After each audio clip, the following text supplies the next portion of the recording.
দিশা নিউজের তরফ থেকে সকল শ্রোতা এবং দর্শক বন্ধুকে জানাই আমাদের আন্তরিক ভালোবাসা, প্রীতি, শুভেচ্ছা। ডায়মন্ড হারবার জেলা পুলিশে এক প্রেস কনফারেন্স হয়, সেই প্রেস কনফারেন্সের বিশেষ বিশেষ মুহূর্তগুলো আপনাদের সামনে তুলে ধরছি। যেটা ফায়ারিং এর ঘটনা ঘটে এবং যেখানেতে বুদ্ধদেব হালদার বলে একজন ব্যবসায়ী এবং যার একটা ভালো স্ট্রং ক্রিমিনাল অ্যান্টিসিডেন্টস আছে, যে ভদ্রলোক নিহত হয়েছিলেন, সেটাতে পুরো কেসেতে আমরা এখন পর্যন্ত 8 জন, মানে একদম টোটাল যাদের ইনভলভমেন্ট ছিল, মাস্টার প্ল্যানার, যে তারপরে যাদেরকে সুপারি কন্ট্রাক্টর হিসেবে নিয়োগ করা হয়েছিল, পরবর্তীকালে যারা রেকি করেছে, যারা ইনফরমেশনটা পাস অন করেছে এবং যারা ওদেরকে পালাতে সাহায্য করেছে, প্রত্যেককে আমরা অ্যারেস্ট করতে সক্ষম হয়েছি। আমাদের উস্তির টিম এবং আমাদের এসপি সাহেবের নেতৃত্বে, এসপি সাহেবের নির্দেশে আমাদের নেতৃত্বে একটা টিম ফাংশন করেছে। আমাদের ওসি এসওজি টিম এবং উস্তি থানার টিম মিলে আমরা এটা পুরোটা করেছি। তারপরে আমরা টিআই প্যারেড করিয়েছি, যেটা সিসিটিভি ফুটেজ যেগুলো রিলেভেন্ট এবং 3টে ফোন, তার যেগুলো যে এসওপি মেনটেন করে, যে পুরো একটা চেন অফ এভিডেন্স কিন্তু আমরা এস্টাবলিশ করতে পেরেছি। এবারে আমরা এটা এদের যাতে কনভিকশন হয় সেটার জন্য আমরা ট্রাই করব। মোটিভ যেটা আমরা পেয়েছি সেটা, এরা দুজনেই একটা সময়তে একটা ক্রাইম এগেনস্ট প্রপার্টি কেসে একসঙ্গে কনভিক্ট হয়েছে, এই বুদ্ধ এবং খোকন, এবং পরেতে এরা এই যেটা মাটি ব্যবসা এরা করতো সেটা নিয়ে মূলত রেশারেশি, তার সঙ্গে কিছু মানে ল্যান্ড সার্ক হিসেবেও এরা মানে এলাকায় পরিচিত ছিল আর কি। তো সেইটাই মূলত রেশারেশির কারণ। এটা এসকালেটেড হতে হতে এমন একটা পর্যায়ে পৌঁছয় যখন আমরা যেটুকু এখন যে মূল অভিযুক্ত এফআইআর নেম, যে আমাদের বা আমরা প্রথমেই যেটা এই জায়গা পেয়েছিলাম খোকন, তাকে জিজ্ঞাসাবাদ করেও যেটা বা অন্যান্য করোবোরেটিভ এভিডেন্স থেকেও যেটা পাচ্ছি, যে খোকনের মধ্যেও একটা অ্যাপ্রিহেনশন তৈরি হয়েছিল যে কে কাকে এলিমিনেট করে দেবে। সেটা থেকেই খোকন অ্যাপ্রোচ করে তার ভাইরা ভাই সম্পর্কে, সে তার নাম হচ্ছে দেবাশিস দত্ত অ্যালিয়াস মিঠু, এটা জীবনতলা পিএসএ। সে তখন জাহাঙ্গীর লস্কর অ্যালিয়াস টোকন বলে একজন যে এই ধরনের কাজ করে তাকে অ্যাপ্রোচ করে। তো সেই টোকন এবং তার সঙ্গে আরও, সেও ওখানেতে এলাকায় অটো ড্রাইভার হিসেবে তার একটা প্রফেশনাল ফাসাদ আছে আর কি, সামনে একটা ওই ব্যবসাটা রেখেছে। তার সঙ্গে আরও দুজন যারা ওখানে অটো চালায়, আরেকজনের নামও দেবাশিস নস্কর এবং আরেকজনের নাম আছে সুফল নস্কর। এরা তিনজনকে দেবাশিস দত্তের মারফত ওরা আসে এবং খোকন এবং খোকনের যারা খুব ক্লোজ ক্রনি, তার মধ্যে একজন খোকনের সঙ্গে অ্যাবসকন্ড করছিল, যে হচ্ছে প্রশান্ত মণ্ডল অ্যালিয়াস গোপী।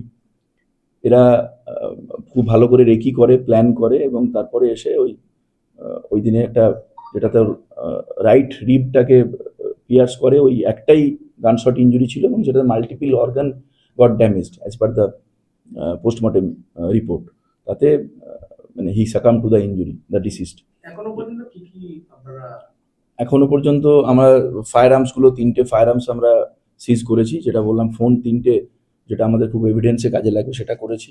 যেটা টেস্ট আইডেন্টিফিকেশন প্যারেড যেটা হয় সেটা আমরা করিয়েছি, ফরেন্সিক এক্সপার্টসদের যে সাহায্যগুলো নেওয়ার কথা সেটা আমরা করেছি।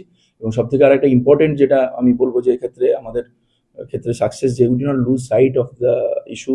তো আমরা রিলেন্টলেসলি পার্সু করেছি, একটু হয়তো টাইম বেশি লেগেছে, বাট মানে at the end of the day 10-12 দিন পরে টোটাল যে একদম যতজনের ইনভলভমেন্ট ছিল সবাইকে আমরা অ্যারেস্ট করেছি, তারা রিমান্ডে আছে। এবং সব থেকে মোস্ট ইম্পর্টেন্টলি, যেহেতু এদের একটা ক্রিমিনাল স্ট্রং অ্যান্টিসিডেন্ট ছিল, বেশিরভাগ যারা অ্যারেস্টি, তো এরা কিন্তু যে জিনিসগুলো আমাদের অনেকটাই, যে এসপিগুলো আমরা ফলো করি এক্ষেত্রে, মানে বিশেষ করে যেগুলো মোবাইলের উপর যে আমাদের একটা ইনভেস্টিগেশনের ডিপেন্ডেন্স থাকে, সেটা কিন্তু অনেকটা এদের কাছে, এরা they are very conversant of that. তো যেই জন্য কিন্তু ওরা সেই জায়গাটাকে অনেকটাই কাট অফ করে দিতে পেরেছিল। কিন্তু আমরা বলবো যে আমাদের যেটা ম্যানুয়াল ইন্টেলিজেন্স, যেটা কনভেনশনাল পুলিশিং, সেটা এক্ষেত্রে খুব সাকসেসফুল হয়েছে। এবং আমরা যেটা আমাদের যেগুলো অফিসারদের যে সোর্স এবং আমাদের একদম total up to the rank of civic volunteer, আমরা ওদের যে প্রোফাইলিংগুলো করতে পেরেছিলাম, ওদের প্রবাবল হাইড আউট, ওদের আত্মীয় স্বজন, যেখান থেকে ওরা ফাইন্যান্সিয়াল সাপোর্ট পেতে পারে যখন ওরা অ্যাবসকন্ড করছিল, বিশেষ করে খোকন এবং ওর সঙ্গে গোপী ছিল, তো সেটা আমাদের কাছে খুব স্যাটিসফাইং। মানে এটা এখানে কোনো আমাদের মোবাইলের উপর অ্যাজ কোনো ডিপেন্ডেন্স আমরা পাইনি, সেই জায়গাটা বন্ধ ছিল। তো তারপরে আমরা we could track them down and finally we could arrest them. এটা এখন পর্যন্ত আমরা যা পাইছি যে 5 লক্ষ টাকার একটা ডিল হয়েছিল কিছুদিন আগে। ঘটনা ঘটার আগে দীপক পুরকাইত বলে একজনকে একটা ল্যান্ড বিক্রি করে Khokon, sold of the land at 5 lakhs, এবং তার মধ্যে থেকে 4 লাখ টাকা অলরেডি পেমেন্টও করে দিয়েছিল। তো সেই জায়গাটাও আমরা প্রপারলি আমরা ট্র্যাক করেছি। সেই মানি ট্রেলটাও আমরা আমাদের ইনভেস্টিগেশনের মধ্যে নিয়ে আসছি।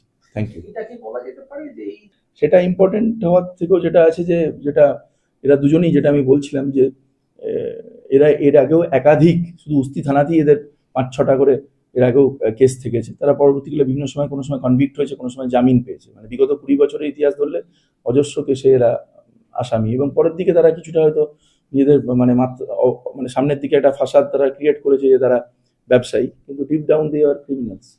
কি মার্ডার করা কোনো জায়গায় এরা ছড়িয়ে ছিটিয়ে যায়, কিন্তু এই যে বাকি পরপর যে আমরা 8টা অ্যারেস্ট করি, সেটা সবটাই আমাদেরকে বিভিন্ন ডিস্ট্রিক্ট থেকে আমরা ট্র্যাক ডাউন করে তাদেরকে অ্যারেস্ট করেছি। যে আর্মসগুলো রিকভার 8 রাউন্ড কার্তুজ আমরা করেছি। 3টে যেটা বললাম আমরা ফায়ার আর্মস, এগুলো ওয়ান শটারই আছে, যেগুলোকে আমরা চলতি ভাষায় দেশি বলি, কাট্টা বা বলি। তো তার মধ্যে 3টের মধ্যে যেটা থেকে ফায়ারিংটা হয়েছে সেটা একটু নতুন আর কি। ওরই মধ্যে আমরা সেটাও করেছি, যেটা বললাম যে মোটামুটি যেটা পাওয়া গেছে, 2টো আর্মস অনেক পুরনো সময় থেকে ওদের কাছে রাখা ছিল। যেহেতু এদের ক্রিমিনাল অ্যান্টিসিডেন্টসটা আছে, এই খুব জাহাঙ্গীর লস্কর বা টোকন, এটা এই ধরনের কাজ এর আগেও করেছে।